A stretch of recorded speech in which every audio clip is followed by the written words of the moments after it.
In Cairns, young Aboriginal and Torres Strait Islander leaders gather once again to discuss the Uluru Statement from the Heart, kicking off the largest meeting of First Nations leaders since the statement was signed in May 2017. The significance of the 5th anniversary of the Uluru Statement from the Heart is simply this.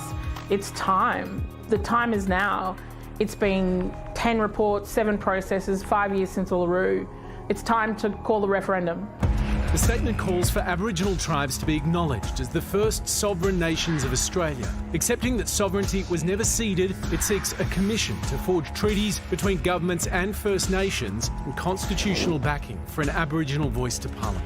What it means is that First Nations people will be in the centre of all decision making. There'll be transparency to the advice that we give to Parliament, and it's a very important step to healing the relationship between Indigenous people and broader Australia. But 5 years on, nothing has come of it. Successive Prime Ministers have spoken out against the voice to Parliament, dismissing it as a third chamber of Parliament. In 2022, there's very few people who refer to the third chamber anymore. I think the Australian community has moved beyond those kinds of political arguments or slogans that are made up just to stop change. Labor, meanwhile, has pledged to enact the Uluru Statement in its entirety if elected, but is on notice to make good that promise. A Labor Party should be on the front foot on the treaty, that we come to terms with the original inhabitants of the country 200 odd years later. The statement remains controversial, even within Indigenous communities. While most support it, many feel it doesn't go far enough. Polling in itself shows that 80% of First Nations people support this, and we can't wait for 100%. We've got the numbers, this is supported, and we can do it. As Australia approaches both an election and the statement's 5th anniversary, First Nations leaders are now directing their energy to their fellow citizens, asking voters to press pollies into making the Uluru Statement a priority. The can cannot be kicked down the road anymore about constitutional recognition. It's time, and the Australian people are ready, and that's my greatest hope, that they get a chance to respond. Yes, I noticed you all looked at me. Do you know what? This is... I don't know why the referendum hasn't been called. I think this is one of those things where I look at that and I go, I wish we didn't have to have a referendum, but I understand that that's what happens when you need to change the Constitution. I wish this was just how it was and that we could just say, actually, you know what, we made some mistakes, so we'll just put it in place now. And I really hope that that we really take the notice of the fact that we are at the 5-year anniversary and we begin to move towards self-determination, you know, because I think right now there's such a...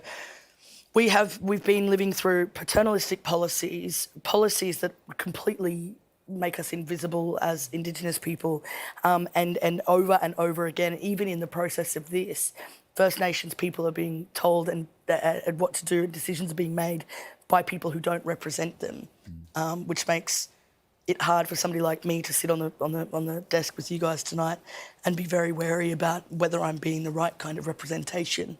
Because there is criticism almost no matter what you say. How much responsibility is there for someone that is in the public eye to take a position and to say, this is what I think about this, yeah, and cop the consequences no matter what? Here's the thing, right? It's like, if we do this referendum, we have to be very careful about how we do the messaging, because there is an absolute diversity of different voices and opinions within Indigenous communities. And I don't represent everyone. I represent somebody who grew up mostly in the city and you know, who desperately just wanted to be connected to my people. And I was like, I'm going to make a difference. And then as soon as you hit this mainstream platform where you think you can make the most difference, you kind of become disconnected in a lot of ways anyway, because your life is appealing to the people who don't represent your community, and all of that sort of thing. So it's like, this is a very, very exciting thing for me. I really hope that people do